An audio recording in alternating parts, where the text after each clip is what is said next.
went through a moment of public scrutiny. Oh, yeah. I'll probably say one of the biggest of all time. How did that feel from the inside? Because we all saw the outside, but things started evolving. This becomes public. How did that feel inside? Well, I'll tell you this. The day that those pictures were going to be published of the famous priest or the celebrity priest with his girlfriend that my general audience did not know about, on the beach, expressing love and, I guess maybe very touchy for what people were accustomed to, obviously, at the time.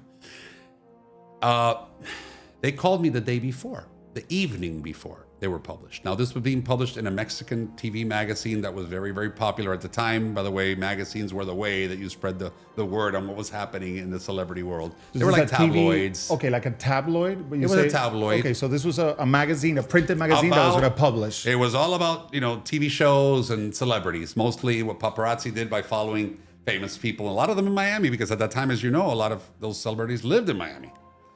And so that's, and I was the priest on Miami Beach at a somewhat popular parish in South Beach. And this was a little bit further north from my parish, but close enough to where it was still Miami Beach.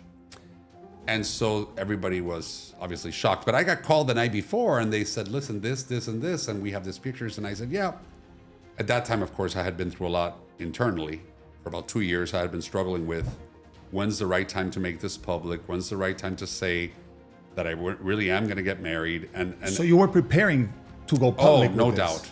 No doubt. They just got ahead of you. Yeah, they did. And about 2 weeks, because I remember the pictures came out on the 5th of May. My ordination to priesthood was the 13th, and I planned to say it at the end of May because it was kind of like the close of the year, and I could then make a transition in the summertime, which I needed because you have to make a transition. If people think that it automatically happens, it doesn't. I was already in conversations with the Anglican Episcopal Bishop in my area, where priests have the option to marry, but you can't just go in and become a priest right away. You have to go through a whole period of transition. This new church, of the Episcopal Church. Yeah, okay. yeah. So they call you the night before. And to warn me. The pictures are coming out, and I said, when, next week? No, tomorrow. And I'm like, tomorrow. So then I had to call my girlfriend, first of all, and say to her, honey, this is happening. I told you we should have announced it before. You know how women are. First thing out of her mouth was, I told you we should have announced it. I said, no, I was ready to announce it, but my timing wasn't quite right. But I got to tell you honestly, almost everything that happens in life happens for a reason. And even the worst things that can happen to us sometimes happen, in my opinion, from a man of faith's perspective, and I think I know God pretty well, and God knows me pretty well. He knows me a lot better than, but, I kind of saw it as God's timing, because even in the midst of all of the hurt that it caused, the scandal or the commotion that it caused, somehow God's hand was in all of it. And I've heard from many priests, by the way, before me that left to marry in countries all over the world. But nobody was as interested as they were in hearing that it happened to you. My story. Well, I got to tell you, 120,000 priests before me went through what I went through in the last 30, 40 years. With no paparazzi. Yeah. Perhaps the most publicized was my case. But all those priests that told me this happened to me, just not as publicly as it happened to you, they said there's no good way to make a transition to move on. I think that's changed. I think in some ways the church has become more understanding of priests who make this decision. But in my time, it was just rough, I think, because I was as public as I was. Talk about public. So you get this phone call, they tell you this is going to come out, you call your girlfriend, and then what happens in your life the moment this becomes public?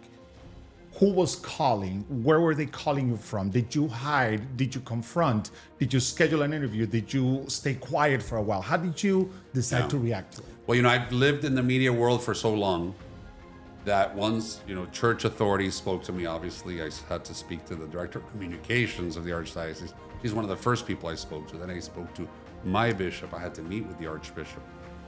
He sent me to speak to another bishop. It was hard for him to digest. He basically sent me out of his office rather quickly to speak to somebody else about it. I got to be honest with you. I got a phone call and offers for all kinds of money for exclusive interviews from all over the world. I never made a dime from an interview. I never accepted the money. A lot of people say I'm foolish. I was never in this for the money to start with. You know, it's just my life that I'm going through, transition I'm going through. If I'm going to communicate it, I want to do it as professionally as possible and as seriously as possible. So many of my friends in the talk show world and all that were upset that they did not get the exclusive interview. I made a commitment from the beginning, and I told the bishop, I'm going to give 2 interviews, one in English, one in Spanish, just to get it out there and to give my side of the story.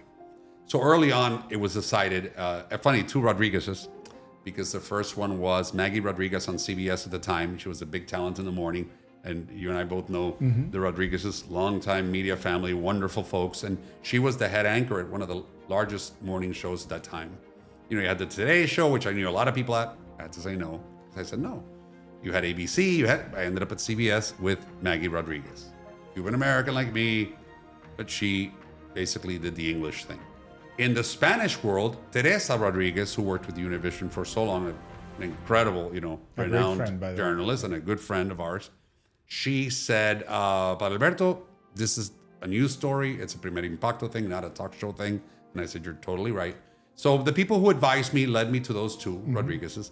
And that's what I did. And I decided not to give more interviews, which was a problem because I got requests from interviews from every country in the planet. I would say every developed country in the planet.